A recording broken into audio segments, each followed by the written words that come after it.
Welcome to Cartoon World with Chatu, where the fun never ends and dreams come true. කොහොමද මගේ පුංචි යාළුවනේ? ඔන්න මම අදත් ඔයාලට අලුත් ලස්සන කතාවක් අරගෙන ආවා. මේ කතාව පටන් ගන්න කලින් මගේ පුංචි යාළුවන්ට තවත් ඉස්සරහට මේ වගේ ලස්සන කාටුන් බලන්න ඕනේ නම් ගිහිල්ලා ඔයාගේ අම්මිට හරි තාත්තට හරි කියලා මේ YouTube channel එක subscribe කරන්නකෝ.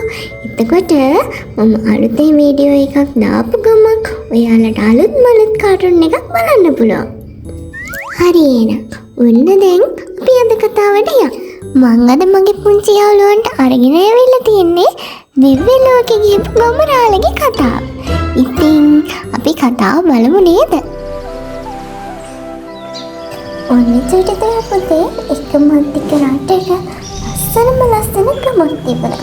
මේ ගමේ ගඟ කෙළවරේ යක් තිබුණා. මේ ගෙදර ජීවත් වුණේ ගොමරාල කෙනෙකුයි ගමහාමිනේ කෙනෙකුයි. ඉතින් මේ දෙන්න බොහොම සමගියෙන් ජීවත් වුණා. මේ ගොමරාල කුඹුරු වැඩ කරලා තමයි ජීවත් වුණේ. මේ දපාර ගොමරාලගේ කුඹුරු ටික සරුසාරයට පැහිලා තිබුණා. ඇස්වහක් කටවහක් නෑ. මෙදා පාර නම් කුඹුරු ටික සරුසාරයි.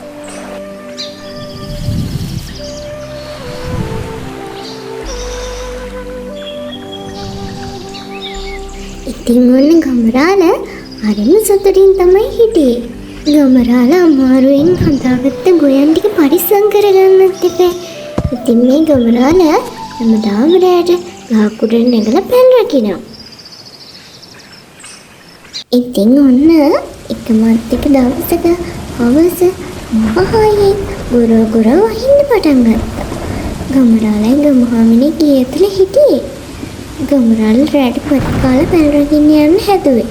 ගොමරාලට යන්න විදියකුත් නැහැ. ඇස්සේ තරමට තදයි. ඉතින් අපි බලමුකෝ මොකද වෙන්නේ කියලා.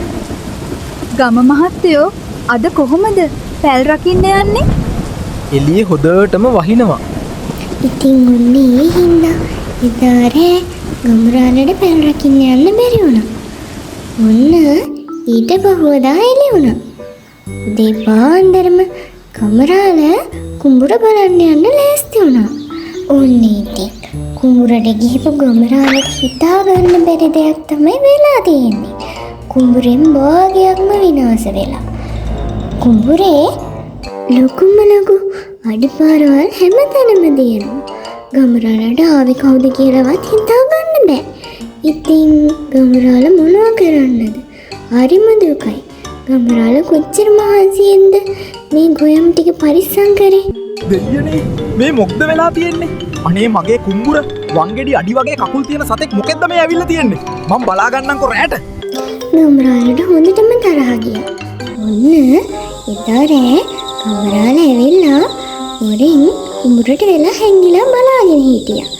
ටිකක් වෙලා යනකොට මුන්න එකපාරටම අහසින් සුදු පාට ලස්සන ඇතෙක් පියාඹගෙන ඇවිල්ලා කුඹුරට ගොඩ වුණා.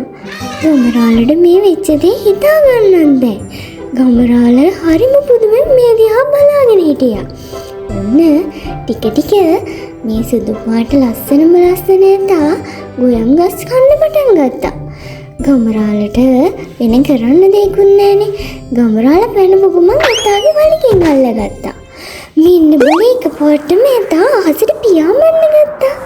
ගොමරාලත් ඇතාගේ වලිගේ එලිලා අහසට යනවා දැන්. ඔන්න ටිකින් ටික වලාකුළු අතරින් අහස උඩටම මේ ඇතා පියාඹන්න ගත්තා.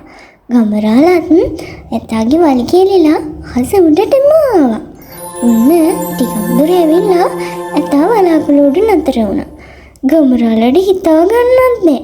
දෙයියනේ මෙන්න දිව්‍ය ලෝකෙට ඇවිල්ලා. ගොමරාලට හරිම සතුටුයි. ගොමරාල දිව්‍ය ලෝකේ හිමීට ඇවිදින්න පටන් ගත්තා. ලස්සන චූටි සුරංගනාවේ ඇවිල්ලා ගොමරාලට දිව්‍ය ලෝකේ හැමතැනම පෙන්නුවා. ගොමරාල ටිකක් දුර ඇවිදගෙන යනකොට ගොමරාල දැක්ක ලස්සන මාලිගාවක්. ඉතින් ගොමරාල මේ මාලිගාව ඇතුළට ගියා. ගොමරාල මාලිගාව ඇතුළට යනකොට රසම රස එක එක જાති කෑම ගොඩාක් හදලා තියෙන ලොකුම ලොකු කෑම මේසයක් තියෙනවා ගමරාල දැක්කා. ඉතින් ගමරාල ගිහිල්ලා මේ කෑම මේසේ තියෙන කෑම අනේ මේ තරම් රසකාම මම මීට කලින් කාලා නෑ. හාමිනේටත් ගෙනියන්න තිබුණා නම් හාමිනේවත් එක්කන් එන්න ඕනි. එමෙ හිටපු ගමරාල ඊළඟට ගියේ රත්තරන් මුතුමැණික් පුරවලා තියෙන ලොකුම ලොකු මාලිගාවකට.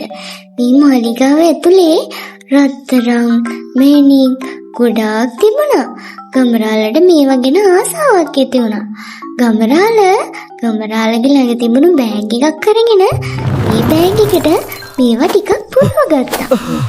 මේක නම් පුදුම වාසනාවක් දෙවියනේ. ඉතින් ඔන්න එතකොටම ගමරාලව දිව්‍ය ලෝකෙට අරන් ආපු ඇත්තටිය ආපහු පොළවට යන්න ලෑස්ති වුණා. ගමරාලට කරන්න දෙයක් හිතාගන්න බැරුව ආයෙත් දුවල ඇවිල්ලා ඇත්තටියගේ වලිගේ එල්ලුණා. කොහොම හරි ඇත්තටියා ගමරාලව ආයෙ පොළවට අරගෙන ආවා. ගමරාල එහෙමම ගෙදරට දිව්වා. ගෙදරට ගිහම ගමරාල මෙච්ච හැමතේම හාමිනේට කිව්වා. හාමිනේටත් හිතා ගන්න බෑ. මේ ආරංචිය ටික ගම පුරාම ගියා. ගමරාලගේ හාමිනේගෙන් ගමරාලට වෙච්ච දේ ගැන අහගන්න ගමේ මිනිස්සු ගෙදරටත් ආවා. දැන් ඔන්න ගම හාමිනේව අතරයට ගමරාල දිව්‍ය ලෝකෙ බලන්න එක්කන් යන්න හදන්නේ. ඉතින් ගම හාමිනේ ගමේ ඉන්න හැමෝටම මේ ගමනට ආරාධනා කරා. අද රෑවෙද්දි හැමෝම එන්න අපේ කුඹුර ගාවට. එතකොට ඒ හැමෝටම දිව්‍ය ලෝකෙට යන්න පුළුවන්.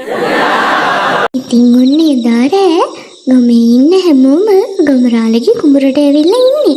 ගමරාලලත් එක්ක දිව්‍ය ලෝකෙ යන්න. ටිකක් වෙලා ගමේ කට්ටිය මෙහෙම හැංගිලා බලාගෙන ඉන්නකොට උන්නාදත් එකපාරටම හසින් අර රත්තරන් පාට ඇඳුම් ඉදගත්ත ඇතා යාමගෙන ඇවිල්ලා ඔයන් ටික කන්න පටන් ගත්තා. මේක දැකපු ගමරාල පැනපුමම අඩිපටියකින් වලිගෙන් අල්ලගත්තා. ගමරාලගේ පිටිපස්සෙන් ගමහාමිනේ අල්ලගත්තා. ගමහාමිනේගේ පිටිපස්සෙන් ගමේ කට්ටිය අල්ලගත්තා. ඔන්න දැන් එක එක්කෙනා අල්ලගෙන ඉන්නේ. ඔන්න එකපාරටම අල්පටියා උන්ට පියාඹන්න ලෑස්ති. ඔන්න මෙහෙම ටිකක් දුර උඩට යනකොට ගමහාමිනේ ගමරාලගෙන් ඇහුවා දිව්‍ය ලෝකේ වංගෙඩිය කොච්චරක් විතර ලොකුද කියලා. ගමරාලට අමතක වුණා. ගමරාලලා ඉන්නේ අහස කියලා. ගමරාල එකපාරටම අත් දෙක දිග ඇරලා මෙන්න මෙච්චරක් විතරද කියලා පෙන්නුවා. ගමරාලේ දිව්‍යාලෝකේ වංගෙඩිය කොච්චර ලොකුයිද? අම්මෝ මෙන්න මෙච්චර විතර ඇති. අනේ දෙයනේ මෙන්න එකපාරටම අලිපැටියගේ වලිගයත් ඇරිච්ච ගමරාලලයි ගමරාලගේ ගමේ කට්ටියයි ඔක්කොම බීමට වැටුණා. ඉතින් බලන්නකෝ ගමරාලට වෙච්ච වැඩේ. ඉතින් ඔන්න අදට අපේ කතාවත් ඉවරයි. තව කතාවක් කරගෙන එනකම් මගේ පුංචි යාළුවෝ අපේ YouTube channel එක subscribe කරන්න. මම ගිහින් එන්නම්.